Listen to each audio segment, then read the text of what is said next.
안녕하세요. 잘못된 결혼은 지옥이라는 걸 얼마 전에 깨닫고 지옥에서 걸어나온 30대 중반 이혼녀 인사드려요. 보통의 사람들에게 결혼이란 미워도 미운 정으로 사는 것이지만 저에게 첫 번째 결혼은 정말 지옥 그대로였어요. 그래서 사연글을 통해 제 전남편과 시모에 대해 폭로해 보려고 해요. 저는 그리 잘 사는 집딸은 아니었어요. 저희 집은 부모님과 저와 제 언니 총 넷이었는데 찢어지게 못 사는 건 아니었지만 넉넉한 형편도 아니었어요. 딱 입에 풀칠할 정도로 살았죠. 부모님은 안 해본 일 없을 정도로 여러 가지 일을 많이 하셨어요. 학력이 낮아서 할 수 있는 일도 한정적이었죠. 그걸 보면서 제가 느낀 건 어찌 됐든 공부를 잘하자였어요. 잘해서 부모님 호강시켜드리자.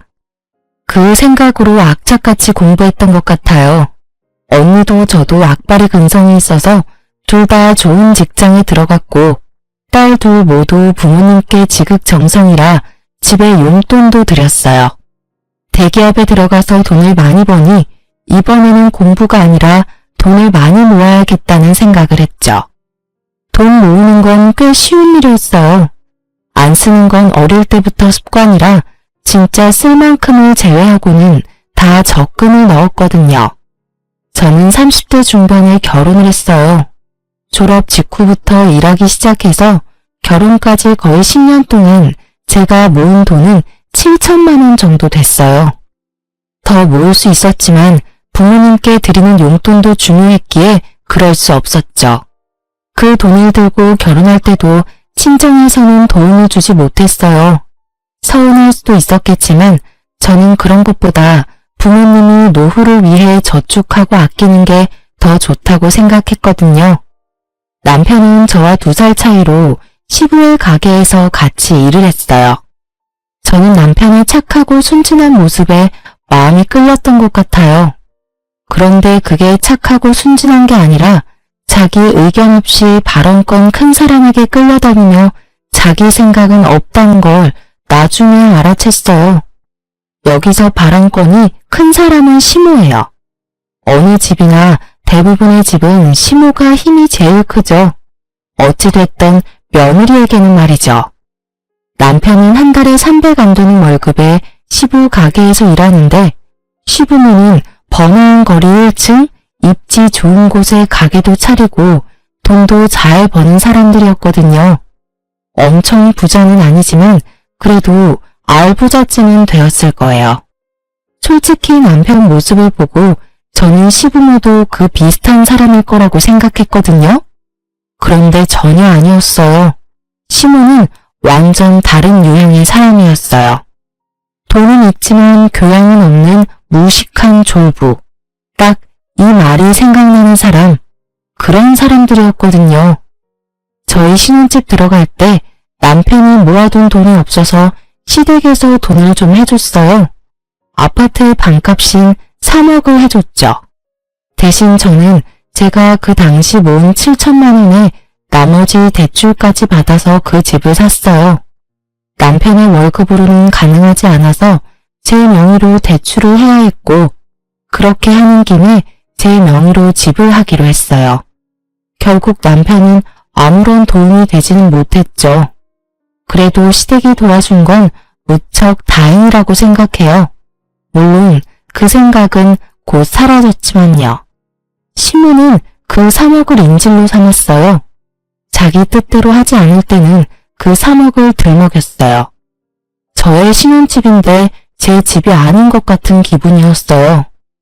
그리고 시모에 대한 짜증으로 점점 더 스트레스를 받기 시작했어요. 결혼 후 3년차 됐을 때 그 스트레스는 완전 최고점을 찍었어요. 그리고 이혼에 대해 진지하게 생각하게 된 건 결혼 3년차 친정 어머니의 생일날이었어요. 보통 부모님 생신에 남편과 함께 부모님 댁에 가거나 부모님과 식사를 하잖아요. 그래서 저희도 그렇게 예약을 해뒀어요. 언니네 가족과 저희 가족, 그리고 부모님을 모시고 맛있는 코스 요리집에 가기로 했거든요. 그렇게 장소며 시간이며 다 정해놨는데 그날 아침에 시모에게 전화가 왔어요. 얘, 오늘 우리 집에 좀 오거라. 오늘 손님 오기로 했는데 네가 와서 좀 거들어야겠다. 그 말에 저는 당황했어요. 약속이 잡혀있는데 갑자기 나오라고 하니 당연히 당황할 수밖에요. 어머님, 죄송한데 저희 오늘 약속이 있어요. 벌써 한 달 전에 잡아놓은 약속인데 그이한테 못 들으셨어요? 저희 친정어머니 생신이라서 식사하러 가기로 했거든요. 그러면 약속을 좀 미루던지 네가 좀 늦게 가면 되지 않니? 오늘 오시는 분도 겨울 시간이 돼서 여기 온 건데 너는 이 집 며느리가 돼서는 어째서 친정만 신경 써? 쥐뿔도 없는 친정에 신경 쓰느라 시댁은 아주 뒷전이네. 그 말에 화가 확 났지만 일단 참았어요. 손님한테는 죄송하지만 남편이 아무 말도 없었어요. 손님 온다고 했으면 제가 시간을 빼놨을 텐데요. 그래서 결국은 못 오겠다 이거니? 정말 기분 나쁘네. 너 시집을 왔으면 친정보다는 시댁이 우선이야. 너희 집 행사가 아무리 중요해도 시댁 행사보다 중요한 법은 없어. 왜 이런 애를 며느리로 들여가지고. 결국은 항상 듣던 말로 마무리했죠. 저는 전화를 끊고 남편에게 물었어요. 손님 오는 거 알았냐고요. 그랬더니 남편은 자기도 모르는 일이라고 하더군요. 약속을 하고 온 게 아니라 이곳에 온 김에 약속을 잡은 것 같더라고요. 솔직히 나중에 잡힌 약속이라도 그게 중요하다면 앞에 잡은 약속을 깰 수도 있다고 생각은 해요. 그렇지만 그 손님은 친인척도 아닌 시모의 지인일 뿐이었고 친정 어머니의 생일은 당연히 중요할 수밖에 없잖아요. 그래도 시모가 떽떽거리는 게 신경 쓰여서 남편에게 시댁에 가서 좀 거들어드리라고 했어요. 남편은 가기 싫어했지만 시모 성격을 알고 있으니 결국 제 발로 가더군요. 그렇게 생일을 치르고 집에 돌아와 이틀이 지났을 무렵이었어요. 주말이었는데 시모가 찾아왔더군요. 무슨 일로 찾아왔나 싶었는데 들어오면서 이미 기분 나쁜 티를 팍팍 내고 있더군요. 어머님, 어쩐 일로 주말 아침 일찍부터 오셨어요? 연락 주셨으면 저희가 시댁 갔을 텐데요. 너 시댁 오는 거 싫어하지 않니? 이틀 전에도 그렇게 시댁 오라고 했는데 친정이 홀랑 가버리고. 아, 그건 그때도 말씀드렸다시피 생일이 있어서. 됐다. 내가 너희 친정 일에 그리 자세히 알 바 없지 않니? 이야기하지 마. 그냥 내가 빌려준 돈 3억 나한테 돌려줘. 너 하는 거 보니까 내가 그거 빌려준 게 너무 아까워서 그런다. 이럴 줄 알았으면 그 돈 안 빌려주는 건데 괜히 빌려줘서는 며느리한테 무시당하는데 돈이라도 받아야 되지 않겠니? 어머님, 저 혼자 사는 집 아니고 남편도 같이 사는 집이에요. 남편 대신에 어머님 저희 집 사라고 돈 빌려주신 건 감사하게 생각해요. 그 돈도 여력이 되면 갚으려고 저희도 계획하고 있어요. 그리고 저는 어머님 무시한 적 없어요. 어머님이 뭘 어떻게 느끼셨는지는 모르겠지만 친정어머니 생신날에 시댁 못 갔다는 게 그렇게 화가 나실 일인지는 모르겠어요. 어머님도 친정어머니 생신 겹쳤다고 시댁 제사인데도 친정에 가시잖아요. 저한테 제사 맡겨두시고. 그 말에 시모 얼굴이 순식간에 벌겋게 달아올랐어요. 저는 본 그대로 말했을 뿐이었어요. 물론 여태껏 아무도 지적하지 않았던 걸 지적했을 뿐이죠. 세상에서 제일 치사한 게 음식 갖고 장난치는 거랑 부모님 욕되게 하는 거 아니겠어요? 그래서 저도 그대로 돌려드렸죠. 그랬더니 시모가 완전 발광을 하더군요. 야, 너 뭐라고 했어? 그래서 내가 친정 간다고 너 나한테 뭐라고 하는 거니? 와, 남의 약점 잡아서 사람 무안 주니까 기분 좋니? 기분 좋을 리가 있겠어요? 저도 영원히 말하지 않고 끝내고 싶었는데 어머님이 제가 친정 간 일로 그렇게 말씀하시니까요. 제가 어머님을 무시한 적 없다는 걸 알려드리고 싶어서 말씀드렸어요.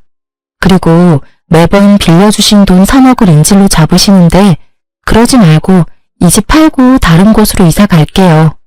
어머님이랑 남편이 원해서 이 지역으로 온 거잖아요. 솔직히 집값은 비싸고 집은 작아서 마음에 안 들었어요. 차라리 시댁에서 좀 멀더라도 더 크고 저렴한 집 찾는 게 나을 것 같네요. 그 말에 남편과 시모 얼굴이 모두 죽상이 됐어요. 특히 남편이 더 싫어했어요. 제 이야기가 나오자마자 시모를 데리고 밖으로 나가더군요. 엄마, 제발 그만 좀 해. 빌려줬으면 그냥 관심 끊고 있어. 우리가 안 갚을 것도 아니고 와이프가 열심히 돈 모으고 있다고. 그리고 엄마도 제사 안 하고 외가에 가는 건 다들 아는 거잖아. 괜히 서로 목에 핏대 세우지 말고 제발 집에 가서 좀 쉬어. 어? 결국 그렇게 시모를 내보내고 남편이 돌아와서는 제게 한마디 하더라고요. 당신도 우리 엄마한테 너무 그러지 마. 친정에서 하는 거 반만큼이라도 해봐. 그러면 우리 엄마도 당신한테 잘해줄 거라고. 솔직히 엄마가 빌려준 3억 없었으면 우리가 언제 이 지역에서 살아보겠어? 친정에서 도와줄 형편이 됐으면 더 좋은 데서도 살았을 거야. 솔직하게 우리 집에 도움 하나도 안 되는 친정 우선한다고 시댁 못 간다고 하면 엄마가 화가 안 나겠어? 가재는 개편이고 팔은 안으로 굽는다던가요. 저렇게 말하는 남편놈을 보니 남편을 보는 눈이 바뀌더군요. 하긴 어느 시점부터 남편에게는 그런 부분이 보였어요. 능력은 없으면서 남의 능력에 기대서 허세를 누리고자 하는 부분. 결혼 전에는 본 적 없었던 새로운 모습이었죠.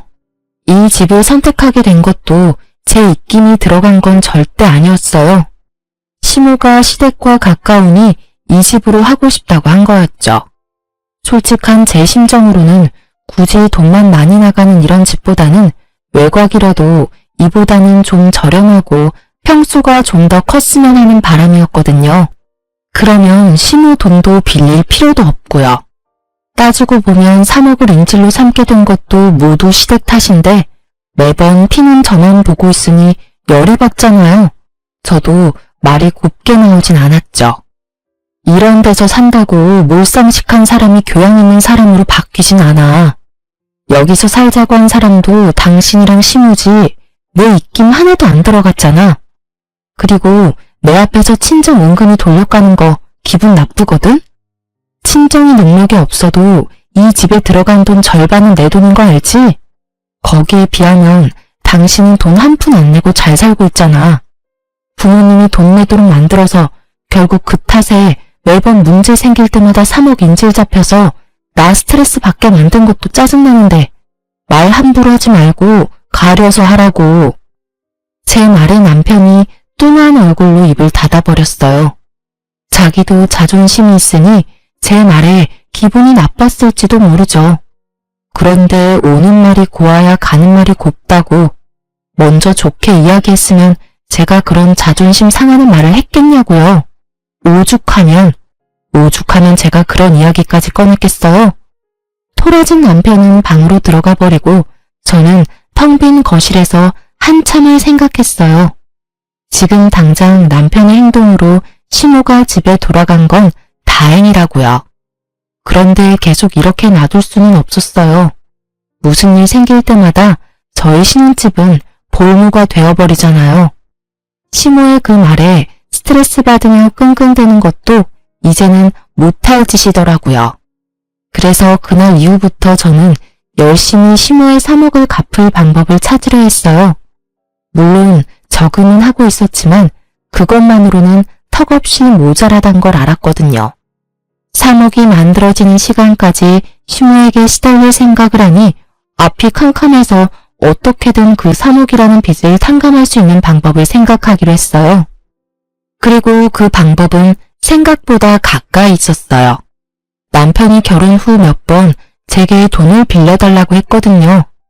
뭘 하려는 건지는 몰랐지만 저는 그럴 때마다 한 가지만 받았어요. 차용증이요. 물론 부부 사이에 그게 중요하지는 않지만 제게는 남편이 제 돈을 빌려갔다는 증거 자체가 필요했거든요. 언젠가 그 남편의 부채가 저 3억을 없애줄 수도 있겠다는 생각을 했죠. 물론 지금 당장은 전혀 도움은 안 되는 빚덩어리지만요. 그 이후로 시모는 여전했어요. 매번 수틀리면 3억을 들먹이는 것도 여전했고 저를 쥐잡듯 잡는 것도 여전했어요. 그러다 결혼 5년 차쯤 되던 해에 저희 친정에 큰일이 터졌어요. 바로 언니의 투병 소식이요. 언니는 저와 나이 차이가 꽤 났어요. 하지만 그 덕분인지 저는 엄마보다는 언니 밑에서 자란 것처럼 그렇게 언니 바라기로 컸거든요. 그만큼 언니는 제게 의미가 큰 사람이었고 부모님만큼 중요한 사람이었어요. 대학 갈 형편이 안 되는 저희 집에서 저를 대학에 보내도록 해준 게 저희 언니였으니까요. 그 은혜는 진짜 말로 할 수 없을 만큼 크다고 생각해요. 친정엄마에게 언니의 신장이 안 좋고 이식을 해야 할지도 모른다는 이야기를 들었을 때 다음날 당장 병원으로 달려가 적합한지 검사까지 받았어요. 그리고 정말 다행스럽게도 저는 적합하다는 판정을 받았어요. 제가 이식을 해주겠다고 했더니 언니가 먼저 말리더라고요. 너 아직 애도 안 낳았어. 너한테 그런 역할 시키고 싶지 않아. 너한테서는 신장 안 받을 거야. 내가 어떻게 네 남인 삶을... 언니, 나 죽는 거 아니야. 그냥 좀 더 관리하면서 살게 될 뿐이라고. 신장 떼주고도 임신하고 애 낳는 사람 있어. 그러니까 너무 걱정하지 마. 나 몰라? 나 진짜 관리 잘할 자신 있는데? 그래도 안 된다며 거절하는 언니를 겨우 설득하고 나니 부모님이 저한테 미안하다고 고맙다고 하더라고요. 가족끼리 뭐 그러냐고 그랬죠. 솔직히 나는 다른 그 어떤 것보다 가족이 중요하다고 했어요. 가족 중 누가 아파도 나는 신장 떼줄 수 있다고. 내가 할 수 있는 거면 할 거라고 했죠. 부모님은 미안한지 내내 눈물만 훔치고 저는 공여자가 된다는 게 무섭기도 했지만 그보다 언니를 더 이상 보지 못할 수도 있다는 게 더 무서웠거든요. 어릴 때는 자매가 아니라 엄마처럼 알고 컸고 커서는 자매가 아니라 친구처럼 지냈어요. 그만큼 저에 대해 많이 알고 언니에 대해 많이 아는 저였으니까요. 그리고 그날 저녁에 저는 돌아와서 남편에게 이야기했어요. 우리 언니 신장이 안 좋아서 이식받아야 한대. 그래서 내가 해주기로 했어. 수술 날짜 잡히면 이야기해줄게. 뭐? 당신이 이식을 왜 해줘? 남편이 깜짝 놀라더군요. 그럴 수 있다고 생각했어요. 남편에게 말했죠.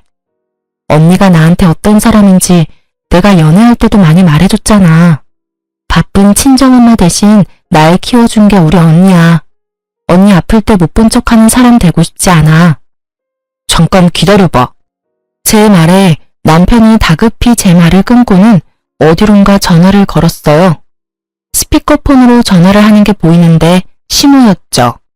왜 갑자기 시모한테 전화를 하나 싶었죠. 시모가 전화를 받자 남편이 완전 폭발하더라고요. 엄마, 지금 큰일 났어. 와이프 처형한테 신장 한쪽 주기로 했대. 뭐? 그게 무슨 소리야?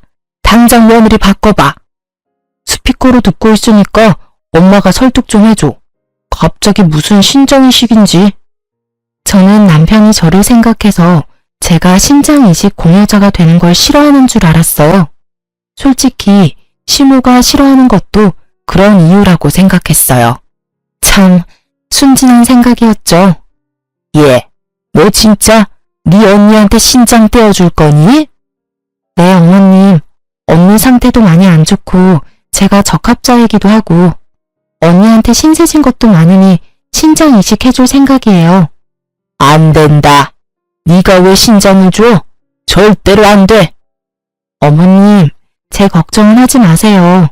수술이 어렵긴 하지만 교수님도 실력 있으신 분이고 관리만 잘하면 괜찮다고 하셨거든요. 누가 네 몸 걱정해서 이런 말 하니?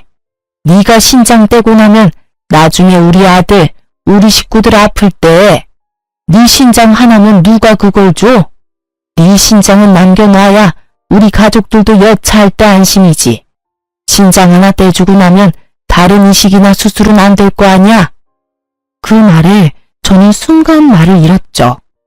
제 몸 걱정이 아니라 제 몸을 시댁 아플 때를 위한 여유분으로 생각하는 시모의 말에 제 귀를 의심했어요. 며느리가 그런 용도의 사람이 아니잖아요. 그래, 당신 잘 생각해. 솔직히 나는 당신이 고여자 되는 거 싫어. 걱정된단 말이야.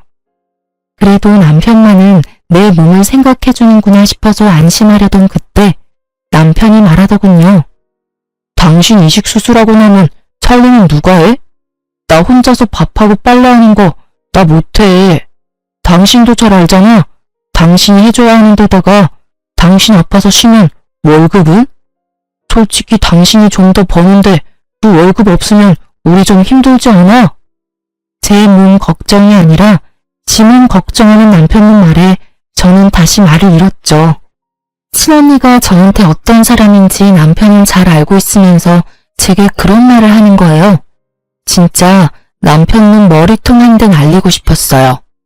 시모는 그 이전의 문제였죠. 정말 대단한 모자지간이라고 생각했어요. 어쩜 둘이 똑같이 몰상식할 수 있는지. 콩콩 팥팥이라고 딱 시모시는데 남편 난 거예요. 저는 너무 열받아서 남편에게 말했어요. 내 몸이고 내가 알아서 할 거야. 게다가 어머님도 이상한 말씀하시네요. 어째서 제가 시댁 식구 아플 때 이식을 해줄 거라는 전제로 이야기를 하시는지 모르겠네요. 제가 주겠다고 언제 계약서라도 썼어요? 그런 건 계약서를 안 써도 당연히 해야 하는 거 아니니? 네 남편이 지금 당장 아프다고 하면 당연히 네가 이식이든 뭐든 해야 하는 거 아니냐고. 물론 부모인 우리들이 아파도 마찬가지지. 며느리가 돼서 그런 건 당연한 거야. 그러니 친정에 신장 이식하는 건 절대 안 된다. 우리는 절대 반대야.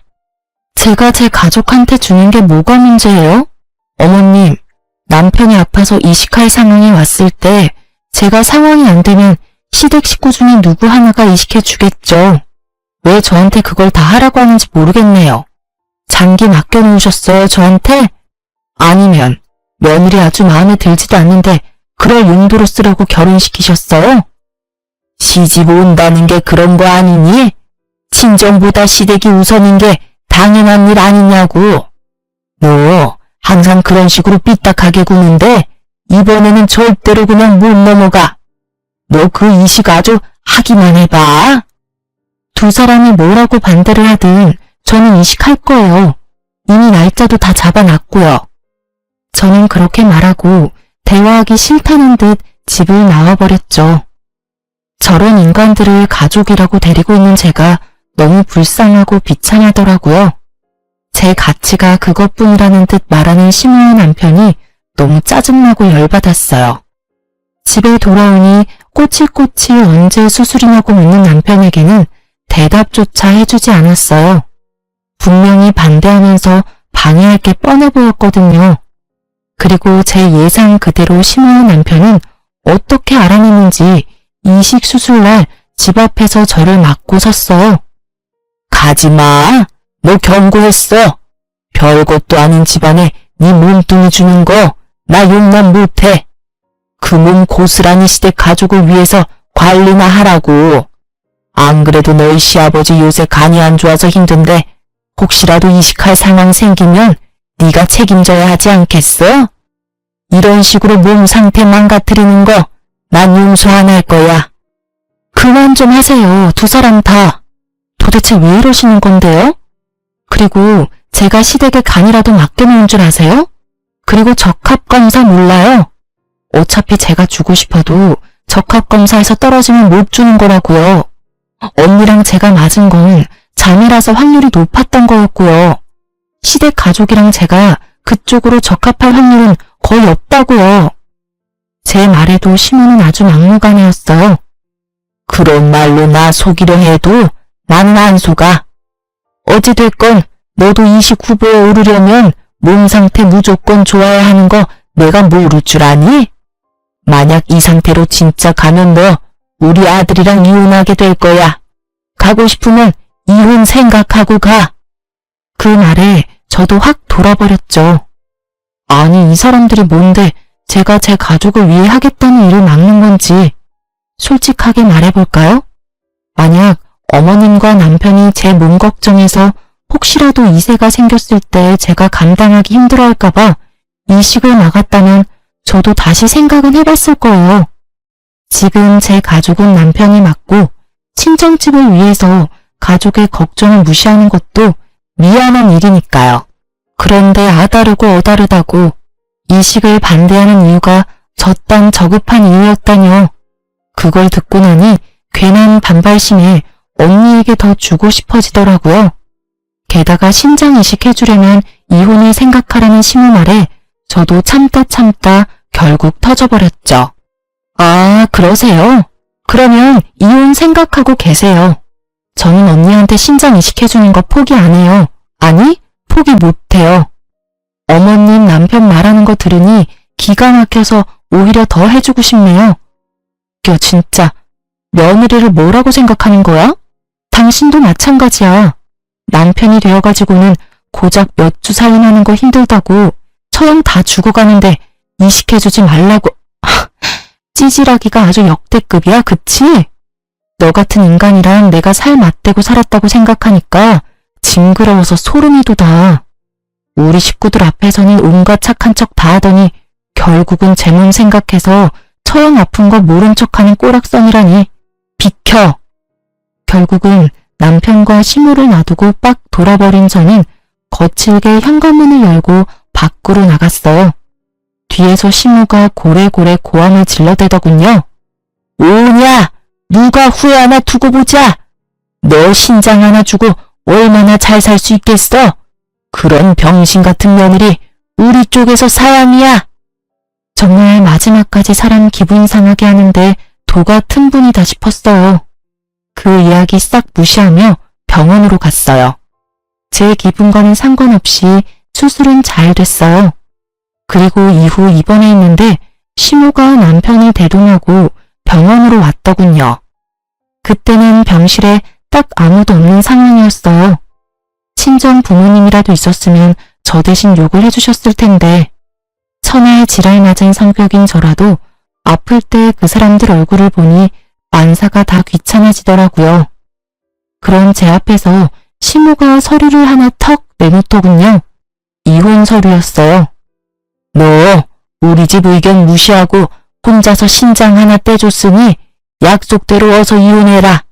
우리는 너 같은 며느리 데리고 있기 싫어. 시모의 모습을 보며 만사 귀찮았던 저는 싱긋 웃었어요. 감정 없이 웃는 건 힘이 하나도 안 들잖아요. 예, 이혼해 드릴게요. 쇳불도 당김에 빼라고.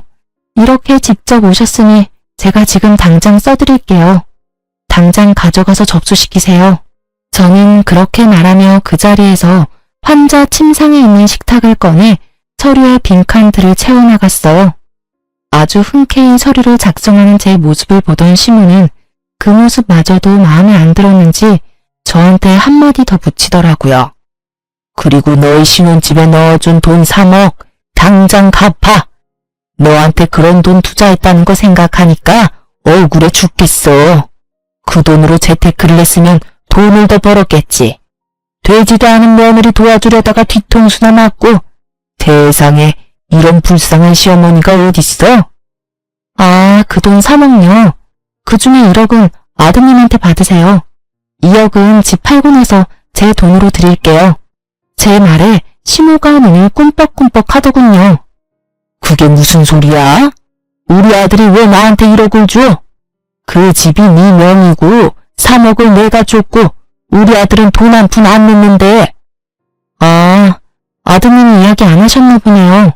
당신 어머님한테도 이야기 안 했어? 그런 말을 안 하면 곤란하지. 이제 두 사람 재산 정확하게 갈라야 하는데 이런 다툼의 여지를 남겨두면 일이 좀 커지잖아. 제 말에 남편은 꿀먹은 벙어리가 됐어요.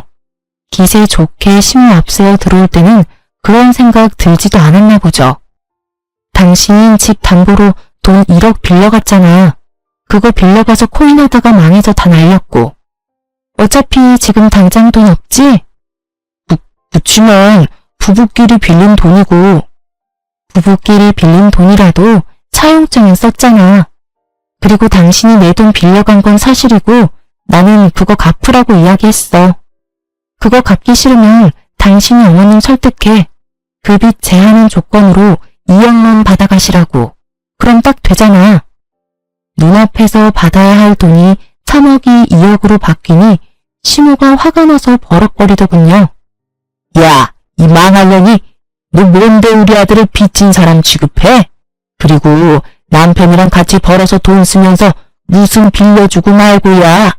부부끼리 쓴 돈은 부부끼리 알아서 하는 거고 시어머니한테 빌린 돈은 당연히 갚아야 하는 게 맞는 거지. 부부끼리 번 돈을 그렇게 썼다고 하면 저도 별말 안 해요. 그런데 남편은 저한테 생활비 한 푼 준 적이 없거든요. 제가 돈 많이 번다는 이유로 저한테 다 맡겨서요. 생활비도 집 살 때 대출한 금액도 모두요. 남편이 이 집에 기여한 돈은 한 푼도 없어요. 그러니까 저는 남편에게 제 돈을 빌려줬고요. 애초에 합친 재산이 없는데 뭘 당연히 둘이 갚는다는 거예요? 제 말에 시모 얼굴이 벌겋게 달아오르더라고요. 하긴 아들 욕하는 거 들으니 열이 받았겠죠. 근데 사실인 걸 어떡해요? 거짓말을 할 수도 없고. 아무리 마음이 아프고 속이 쓰려도 진실이 뭔지는 알아야 하잖아요. 제 말에 시모가 열받았는지 병실이 떠나가라 소리를 지르더군요. 야, 우리 아들한테 돈 빌려줬다고 생색내는 거야? 너 가만 안 둬. 시댁 남편 무시하고 신장이 시켜준 거 나는 절대로 인정 못해. 결혼할 때 돈 한 푼 안 해준 가짜는 친정에 신장까지 떼어주고 우리가 왜 너 같은 반병신을 떠안아야 하는데? 그거야말로 이혼감이야. 그 말이 끝나기가 무섭게 병실 문이 열리고 형부와 형부 가족들이 들어오더군요. 저는 이런 수치스러운 모습을 보이기 민망해서 얼굴이 벌개졌고 시모는 들어온 사람이 저희 부모님이라고 생각했는지 너 잘 만났다 하는 표정으로 몸을 휙 돌리더라고요. 그런데 들어온 형부 가족을 보는 시모가 너무 당황한 모습인 거예요. 이 사람이 왜 이러나 싶었는데 시모가 그러더라고요. 아니, 김 사장님이 여기는 어떻게? 보기 드물게 겸손하고 예의 바른 시모 모습에 저도 놀랐죠. 근데 남편도 똑같이 인사를 하더라고요. 두 사람 모두, 아니 저까지 세 사람 모두 어리둥절한 표정이었죠. 병원에 왜 왔겠습니까? 아픈 사람 병문안 왔죠. 저희 며느리 구해준 은인 보러 왔는데 여기서 보게 될 줄은 몰랐네요. 며느리요? 설마? 예, 사돈 처녀가 우리 며느리 목숨 구해주는 아주 고귀한 일을 해서 내가 살해하려고 왔습니다. 그런데 그런 힘든 일을 하고도 이혼을 당하게 된 걸 보니 제가 너무 미안한 마음이 들어서 안 되겠네요. 이번에는 가게임대 연장 안 하는 걸로 하겠습니다. 정 사장님도 껄끄럽지 않겠어요? 그렇게 욕을 하며 이혼까지 하게 만든 원인이 저희 집 며느리인데 그런 건물에 계속 있는 게 마음 불편하시겠죠? 알고 보니 형부의 아버님이 가지고 계신 건물 1층에서 시부모가 가게를 하는 거였더라고요. 솔직히 저도 사돈 어른이 어디서 뭐하는 사람인지 몰랐고 알 필요도 없었으니까요. 건물 하나 갖고 있다는 이야기만 들었지 그게 저희 시부모가 일하는 건물일 줄은 몰랐던 거죠. 김 사장님, 그런 거 아니에요. 그런 걸 이유로 계약을 연장 안 해주면 저희는 어떻게 해요? 지금 당장 갈 곳도 없는데. 계약 종료까지는 4개월 남아있으니 그때까지 가게 빼시면 됩니다. 그리고 사돈 처녀하고 이야기 다 끝났으면 나가주시겠습니까? 제가 사돈 처녀한테 사례를 해야 하거든요. 그리 좋은 일을 하고도 이혼 서류를 받는 걸 보니 내가 더 좋은 걸 줘야겠다 싶은 마음이 드네요. 시모와 남편은 건물주의 가시돋친 말에 후다닥 밖으로 나가버리더군요. 솔직히 너무 갑작스러운 일이라 기분 좋고 뭐고 그런 거 느낄 새도 없었어요. 알고 보니 형부가 이미 다 알고 있었더라고요. 저희 시댁에서 제가 신장 이식하는 거 싫어하는 걸요. 그것도 시댁을 위해서 하지 말라고 했다는 것까지요. 형부도 시댁에서 제 몸 생각해서 충분히 그럴 수 있다면서 저에게 끝까지 이식하지 말라고 했었거든요. 그런데 제가 진실을 이야기해줬죠. 그 이야기 듣고 형부의 벙찐 얼굴을 보니 민망하기도 하고 웃기기도 하고 그랬어요. 다른 사람들이 보기에는 정말 비정상적인 시모의 남편이구나 싶었거든요. 결국 형부도 엄청 화내줬어요. 사돈처녀, 너무 고맙네. 우리 손주가 4대 독자야. 그런 소중한 손주 낳아준 며느리고 그만큼 손주에게는 너무나 사랑하는 엄마이고 아들에게는 너무나 사랑하는 아내지. 그런 며느리를 잃으면 우리 집안 전체가 너무 힘들었을 거야. 그래도 사돈처녀가 너무 감사한 마음으로 며느리를 살리게 해줘서 내가 너무 감사하네. 평생을 관리하며 살아야 할 사돈처녀한테 내가 정말 뭐라도 꼭 해주고 싶은 기분이야. 별 말씀을요. 사돈 어른께 저희 언니가 소중한 며느리이듯이 저한테는 소중한 언니잖아요. 저를 위해 젊은 시절을 희생한 언니를 위해서 이 정도도 못하면 안 되죠. 제가 하고 싶어서 한 일이니까 정말로 신경 안 쓰셔도 돼요. 사실은 밖에서 무슨 일이 있었는지 다 들었는데 그 집에 2억을 줘야 한다 하지 않았나? 아, 저희 신혼집 살 때 시어머니가 3억을 해주셨거든요. 남편이 저한테 1억 빌려가서 2억만 갚으면 돼요. 그래, 그럼 내가 그 2억을 사돈처녀에게 주지. 그렇게 큰 돈은 받을 수 없어요. 돈 받으려고 한 일도 아니고. 그건 내가 잘 알지. 그렇지만 사돈처녀가 지금 곤란한 것도 잘 알지. 지금 그 집 팔면 손해야. 그러니 내가 2억을 줄 테니 그걸로 그 시댁이나 얼른 떼어버려. 인간 안 되는 사람들이야. 어떻게 신장이식 해준 며느리한테 그런 막말을 해. 그런 사람들하고 같이 있을 필요가 없어. 부동산으로 성공한 사람이 그리 말하니 괜히 신뢰도가 확 올라가더군요. 그리고 형부도 제게 그 돈 꼭 받아달라고 신장 이식 때문에 주는 게 아니라 이식을 안 해줬더라도 처제가 힘들다고 했으면 빌려줬을 돈이라고 하더군요. 그래서 저는 감사하게 그 돈을 받았어요. 그리고 며칠간 조리를 하고 퇴원했어요. 집에 갔더니 남편놈과 시모, 시부까지 싹 다 모여있더군요. 여기서 뭐 하세요? 어머님한테 어제 2억 붙여서 저희 이미 계산 다 끝난 걸로 아는데 무슨 할 이야기 더 남으셨어요? 제 말에 시모가 아닌 시부가 답하더군요. 아가, 너희 시어머니가 너한테 무슨 짓 했는지 내가 다 들었어. 나는 정말로 그 옆에 내가 그런 짓 할 거라는 거 생각도 못했어. 일하느라 바빠서 집안일은 다 맡겨놔서 잘한다고 생각했지. 설마 너한테 그런 짓을 할 줄은 정말 미안하다. 당신도 어서 사과해. 내가 왜 사과를 해요? 내가 못할 말한 것도 아닌데. 당신도 여기 와서 며느리한테 이러는 거 부끄럽지도 않아요? 다른 데 가서 장사 잘하면 되지 굳이 왜 거기서 해야 되는데요? 왜 가게 입지 때문에 내가 며느리한테 사과까지 해야 하냐고요? 딱 보니 견적 나오더군요. 시부는 건물주의 계약 연장 불가 통보를 받고 화가 나고 당황해서 제게 찾아와 그걸 좀 어떻게 해달라고 제게 부탁이라도 해볼 심산으로 온 거였더라고요. 그런데 시모는 자기들이 번 돈이 얼만데 다른 데 가서 해도 그만큼 버니 굳이 며느리한테 사과할 필요 없다는 생각인 거고요. 당신 진짜 이동한다고 다 잘 된다는 보장이 어딨어? 애초에 당신이 며느리한테 그런 짓만 안 했어도 우리한테 문제가 생길 일은 없지. 여기 입지가 얼마나 중요한 곳인데 장사의 장자도 모르면 당신이 뭘 한다고 이 난리야? 여기서 이러시지 마세요. 저는 어머님한테 돈 2억 드렸고 여기는 이제 제 집이에요. 그러니까 초대 안 한 분들 다 나가시고요. 특히 당신 당장 짐 싸서 시댁으로 가. 꼴도 보기 싫으니까. 버럭하는 제 목소리에 남편과 시부모는 결국 제 집에서 나갔어요. 제가 사과를 받아주던 받아주지 않던 사돈어른께서는 계약 연장 절대 안 된다고 말씀하셨으니 그 부분은 본인들이 책임져야 하는 거잖아요.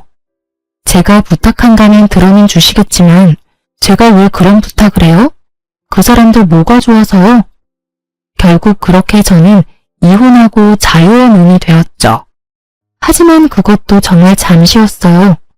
형부가 혼자 사는 저에게 친구를 소개시켜줬거든요. 처음에는 정말로 제 건강을 위해서 소개시켜준 사람이었어요. 괜찮다고 하는데도 형부는 제 몸 건강을 엄청 신경 썼거든요. 그러면서 친구 중에 의사가 있는데 그 친구가 잘 봐줄 거라며 소개해줬어요. 저는 정말 남녀로 만난 게 아니라 의사와 환자로 만났는데 결국은 만난 지 2년 안 되는 시점에 재혼까지 하게 되었어요. 저희가 결혼할 때 형부가 더 좋아해줬어요. 그 정도로 형부가 저희 둘을 신경 많이 썼다는 증거겠죠. 그렇게 재혼하고 몇 년 안 돼서 친정아버지를 데리고 남편 병원에서 진료를 보려고 기다리고 있었어요. 그런데 거기서 의도치 않게 전 시모를 만난 거예요. 솔직히 전 시모가 사는 동네 근처라 언젠가는 마주칠지도 모르겠다 생각은 했는데 재혼한 남편 병원에서 마주치니 당황스럽더라고요. 그런데 시모는 대뜸 저희를 보더니 비웃더라고요. 그래, 우리 말 안 듣고 신장 하나 떼어주고 나니까 골골거리지? 그럴 줄 알고 우리가 너 말린 거야. 혼자서 다닐 수도 없어서 부모까지 대동하고 다니기는. 아주 잘 됐네. 몸 다 망친 거 보니. 우리만 망한 게 아니라서 속이 다 시원해. 어찌나 고소한지. 너 잘 사는 꼴 봤다면 내 억장이 다 무너졌을 거다. 거 봐라. 내가 주지 말라고 했을 때 주지 말았어야지. 뭐가 대단하다고 이혼까지 하고. 네가 뭔데? 너 딸가 뭔데 우리 아들을 이혼남으로 만들어? 누가 누굴 이혼남으로 만들었다고 저러는지. 이혼 서류 가져와서 눈앞에 들이댄 것이 본인이라는 걸 기억 속에서 까맣게 잊으셨나 보더라고요. 그 말에 제가 발끈해서 한마디 하려는데 아버지가 말리더군요. 허허, 걱정해줘서 고맙습니다. 그런데 우리 딸은 아픈 게 아니고 제 건강검진을 위해 병원까지 같이 따라와 준 겁니다. 그리고 이 병원도 남의 병원은 아니고요. 우리 사위가 여기서 일해요. 이전에 사위가 돈 한 푼 벌어다 주지도 않고 비트코인인가 뭔가로 마누라한테 빌린 돈만 날리는 무능력한 남자였던지라. 이혼하고 의사 사위랑 재혼하게 돼서 너무 다행이지요. 뭐라고요? 이 양반이 정신이 나갔나? 어디서 남의 아들한테 무능력하다 어쩌다 말이 많아요? 진짜 명예훼손죄로 한번 감옥에 들어갔다 나와 볼래요? 시모가 소리치는데 의사 가운 입은 지금의 남편이 저와 아버지에게 다가왔어요. 장인어른, 오래 기다리셨죠? 이제 곧 들어가시면 될 것 같은데 혹시 이분은 아는 분이신가요? 그냥 지나가는 아줌마인데 우리한테 아주 악담을 퍼붓지 뭔가. 우리 딸한테 막말을 해서 내가 좋게 다루고 있던 중이지. 내가 저 아줌마를 잘 알거든. 얼마 전에 가게도 망하고 자식 농사도 망했거든. 그래서 마음이 많이 아픈 사람이야. 아버지의 그 말에 저는 웃지도 못하고 시모는 얼굴이 달아올라서는 입만 발싹거리다가 결국은 찍소리도 못하고 도망쳐버리더군요. 두 번 다시 남편 병원에 오지 않을 것 같더라고요. 친정아버지는 시모에게 한 방 먹인 게 기분이 좋았는지 검사받는 내내 허허거리시고 저는 시모의 그 도망치듯 떠나는 모습이 떠올라 솔직히 속이 시원했어요. 이혼하고 나서 자유의 몸이 된 게 너무 즐거웠지만 한편으로는 걱정도 많이 했어요. 건강 상태가 나쁜 상태로 이혼을 진행했어야 했고 혼자 집에 있는 것도 힘들었어요. 하지만 다른 가족들이 정말 잘 도와줘서 이혼도 건강도 잘 정리된 것 같아요. 자존심 때문에 혼자서 모든 걸 하려고 했다면 결국 망하는 건 저였을지도 모르죠. 그렇지만 주변의 도움을 많이 받을수록 점점 저는 더 평온하게 살 수 있게 됐어요. 지금의 남편과 언니, 형부에게 너무 고마워요. 그리고 돈 빌려준 걸로 사람을 매번 괴롭히는 전 시모와 돈 한 푼 안 주면서 시모 능력의 빌부터 뭐든 자기 위주로 생각하는 전 남편과 손절한 게 다행이었죠. 지금도 그때를 생각하면 열이 확 오를 때도 있어요. 그걸 참고 살았다면 제정신으로 살지 못했을 거라는 생각도 많이 들 정도예요. 이혼은 가볍게 결정할 일은 아니에요. 그렇지만 내 남은 인생을 어떻게 사는지를 결정하는 일이긴 하죠. 결혼이 인생의 가장 중요한 선택이듯 이혼도 남은 인생을 어떻게 보낼 수 있을지를 선택하는 중요한 분기점이 될 수도 있어요. 글을 쓰면서 많은 생각이 교차했지만 결국에는 이혼은 참 잘했다 싶어요. 마음이 편안하다는 건 그 무엇보다 중요하거든요.